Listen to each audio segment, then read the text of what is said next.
Hello दोस्तों, स्वागत है आपके अपने YouTube channel BK physics master में। फिर से हाजिर हूँ क्लास 12th फिजिक्स की बहुत ही इंपॉर्टेंट न्यूमेरिकल्स लेकर, जो कि आपकी सेकेंड बुक की इकाई 1 किरण प्रकाशिकी के चैप्टर 3 के, जो कि है प्रिज्म द्वारा प्रकाश के अपवर्तन तथा विक्षेपण। इससे पहले भी इसके 2 चैप्टरों के न्यूमेरिकल्स हो चुके हैं। उन दोनों चैप्टर के महत्वपूर्ण सूत्र और इस चैप्टर के भी महत्वपूर्ण सूत्र हो चुके हैं, जिनसे हमें न्यूमेरिकल्स लगाने हैं। सबसे पहले क्या करते हैं सबसे पहले इनके सूत्र बता देते हैं, जिन से हमें न्यूमेरिकल्स लगाना है, जिससे इस चैप्टर में न्यूमेरिकल्स बनते हैं, जिन सूत्रों से। तो वो वीडियो अगर आपने नहीं देखी हो तो उनको ज़रूर देख लीजिएगा। डिस्क्रिप्शन में या आई बटन में उसका लिंक दे दूंगा, और उनको आप जाकर ज़रूर देख लीजिएगा। और इसको भी पूरा देखना है, लास्ट तक देखना है। जितने भी न्यूमेरिकल होंगे बहुत ही इंपॉर्टेंट होंगे, जो आपकी बोर्ड परीक्षा में आ सकते हैं। तो चलिए स्टार्ट करते हैं वीडियो को, लेकिन लास्ट तक देखना है। पसंद आए तो लाइक, भाई के चैनल को सब्सक्राइब जरूर कर दीजिएगा। तो चलिए देखते हैं आज का पहला न्यूमेरिकल्स होगा, जो कि है किसी प्रिज्म के लिए अल्पतम विचलन कोण 30 अंश तथा प्रिज्म कोण 60 अंश है। प्रिज्म के पदार्थ का अपवर्तनांक ज्ञात कीजिए, जबकि साइन 45 अंश बराबर 1/√2 और साइन 30 अंश बराबर 1/2 है। तो चलिए देखते हैं। सबसे पहले जो दिया होता है उसे हम निकाल लेते हैं। उन फॉर्मूला को जरूर देख लीजिएगा कि प्रिज्म जो अल्पतम विचलन कोण, प्रिज्म कोण, अल्पतम विचलन कोण और अपवर्तनांक में संबंध का फॉर्मूला क्या होता है वो देख लीजिएगा। ठीक है, वो वीडियो पहले वाली जरूर देखिएगा। चलिए देखते हैं कि प्रिज्म के लिए अल्पतम विचलन कोण को लिखा जाता है डेल्टा एम से। ठीक है, तो कितना है 30 अंश है। ठीक है, और प्रिज्म कोण कितना है, प्रिज्म कोण को लिखा जाता है ए से, वो कितना है 60 अंश है। ठीक है, कितना है 60 अंश है। ज्ञात करना है प्रिज्म के पदार्थ का अपवर्तनांक, हमें ज्ञात करना है। तो इसके लिए फॉर्मूला हो जाता है n बराबर साइन ए प्लस ब्रैकेट में साइन ए प्लस डेल्टा एम बटे 2 साइन ए बटे 2 क्या हो जाता है, ये फॉर्मूला हो जाता है। तो चलिए मान रख देते हैं इसमें। तो n बराबर हो जाएगा साइन ए का मान कितना है 60 अंश, और डेल्टा एम का मान कितना है 30 अंश बटे कितना हो जाएगा 2, और साइन ए कितना है 60 अंश बटे 2। अगर आप करो तो 60 और 30 कितने होंगे 90, तो कितने हो जाएंगे साइन 90 अंश बटे 2 और साइन 60 अंश बटे 2।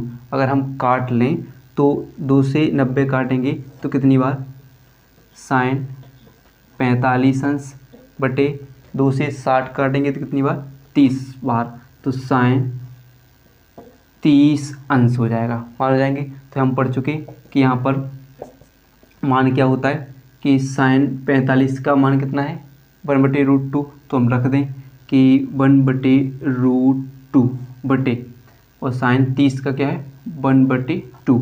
अगर हम क्या करें 2 को कहाँ पहुँचा दें ऊपर, और जो नीचे आ जाएगा तो 1 ये क्या हो जाएगा 2/√2 हो जाएगा नहीं।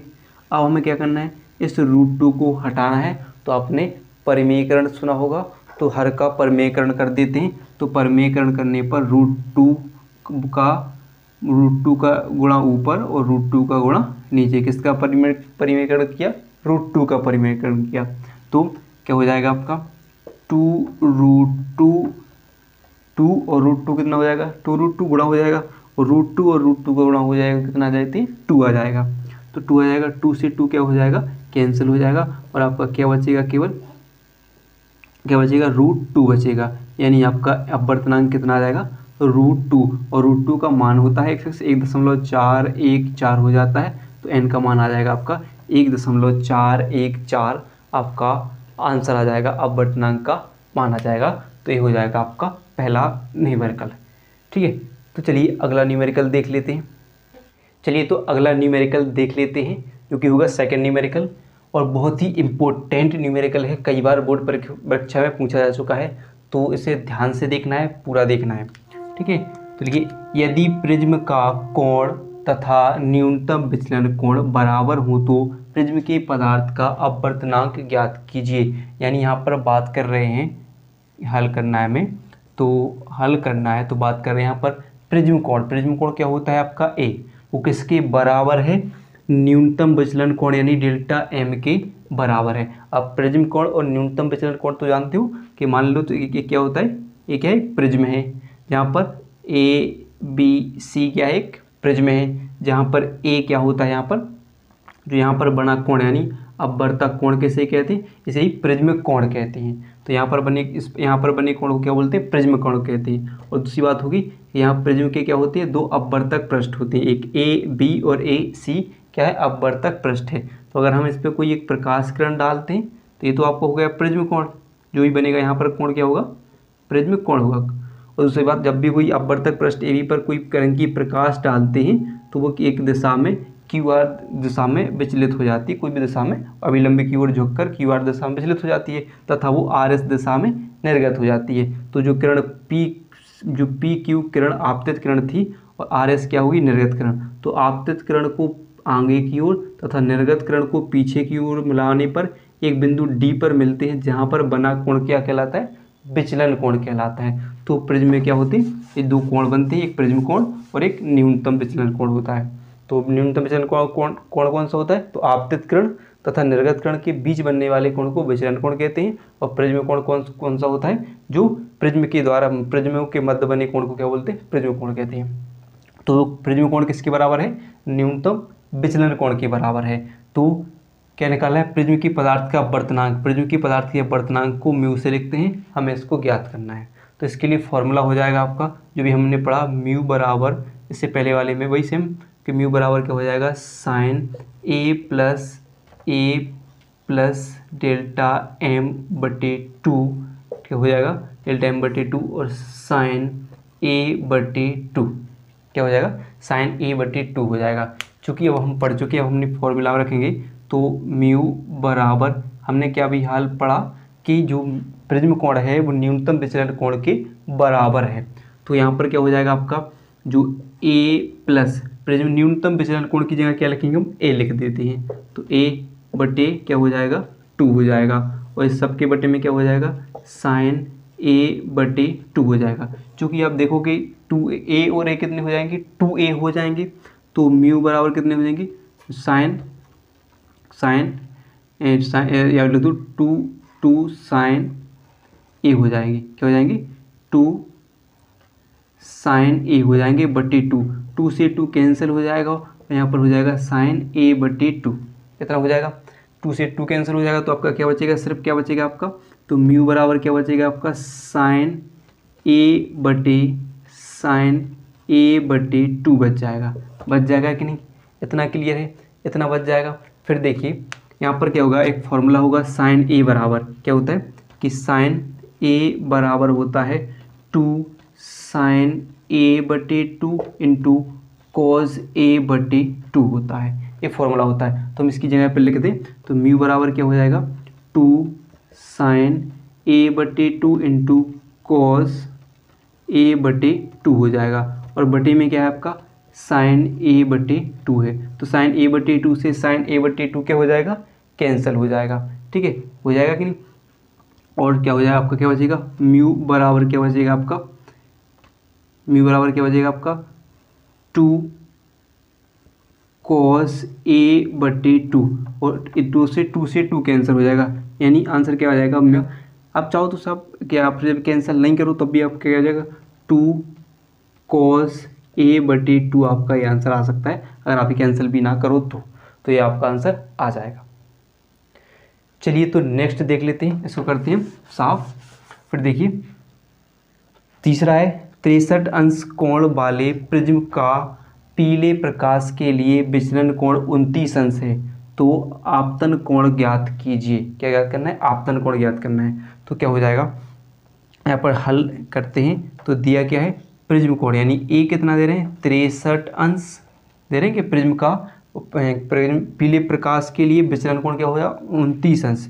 तो यानी डेल्टा एम कितना हो जाएगा, 29 अंश हो जाएगा। और निकालना क्या है हमें, आपतन कोण क्या होता है, आई हमें ज्ञात करना है। तो इसके लिए फॉर्मूला सिंपल फॉर्मूला होता है आई बराबर जो आपका ए प्लस डेल्टा एम बटे टू हो जाता है। और जहाँ पर देखोगे कि आपका जो ए का मान कितना है आपका 63 अंश प्लस 29 अंश बटे टू, और कितने 63 29 कितने हो जाएंगे, 92 हो जाएंगे बटे टू। और 92 से आप क्या करोगे, 2 से भाग दोगे 92, तो 2 चौका 8 हो जाएगी, एक बचेगा, 2 छक्के 12, यानी 63 अंश आपका आपतन कोण आ जाएगा, ये आपका हो जाएगा। ठीक है, ये समझ में आ गया, ये समझ में आ गया। तो चलिए और कर लेते हैं। चलिए तो देख लेते हैं न्यूमेरिकल नंबर 4। ठीक है, जो कि है किसी पतले प्रिज्म से उत्पन्न न्यूनतम विचलन कोण 10 अंश है। प्रिज्म कोण ज्ञात कीजिए जिसका अपवर्तनांक यानी प्रिज्म के पदार्थ का अपवर्तनांक 1.5 है। ये भी बहुत ही इंपॉर्टेंट न्यूमेरिकल होते हैं, विकल्प में भी आ सकते हैं आपके, ये भी ध्यान रख लेना। ठीक है, तो चलिए देखते हैं, हल करते हैं और हल में देखते हैं क्या क्या दे दिया है हमें कि न्यूनतम विचलन कोण यानी डेल्टा एम दे रहे हैं, कितना दे रहे हैं, उत्पन्न न्यूनतम विचलन कोण 10 अंश है।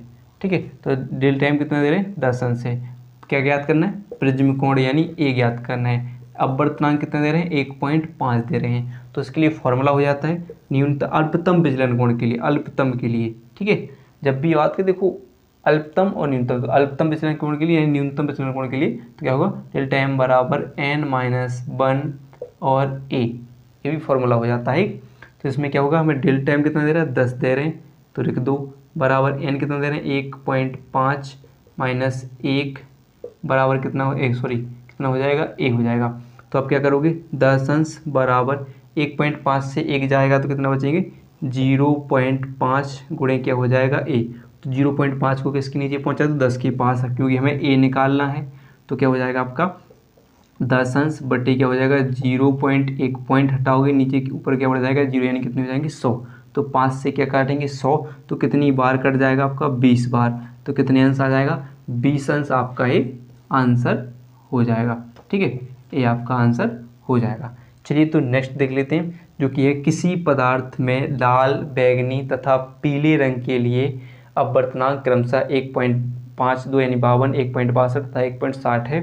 तो पदार्थ का बड़ विक्षेपण क्षमता ज्ञात कीजिए, यानी हमें क्या ज्ञात करना है, ओमेगा को हमें ज्ञात करना है, बड़ विक्षेपण क्षमता। और जो कि लाल रंग के लिए, जो लाल रंग के लिए अपवर्तनांक क्या है, यानी जो आपका एन भी होगा, लाल रंग के लिए अपवर्तनांक क्या होगा, रेड एन आर होगा।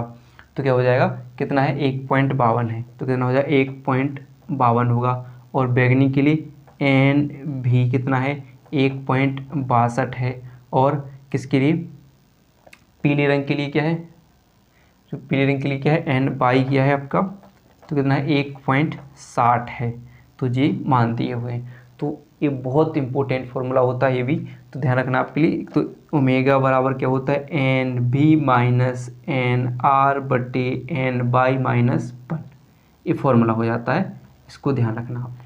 ठीक है, तो मान रख लेते हैं ओमेगा बराबर एन भी का मान कितना है 1.62 किए माइनस 1.52 एन आर का मान बटे 1.60 माइनस 1 बराबर हो जाएगा। तो 1.62 में से 1.52 जाएंगे तो कितनी बचेंगी, 0.10 बचेंगी। कितनी बचेंगे, 0.10 बच जाएंगे नहीं, 2 में से 2 जाएंगे 0, 5 में से कितने जाएंगे, 6 में से 5 जाएंगे, कितने बचेंगे 1, और 1 से 1 जाएगा तो क्या बचेगा 0, 0.10 बचेंगे। और यहाँ पर कितने बचेंगे, 1.60 से क्या जाएगा 1 जाएगा तो कितने बचेंगे 0.60 बचेंगे। और आप जब इसको हल करके भाग दोगे तो आपका 1.66 आपका आंसर आ जाएगा। ठीक है, कितना आ जाएगा, 1.66 आपका आंसर आ जाएगा।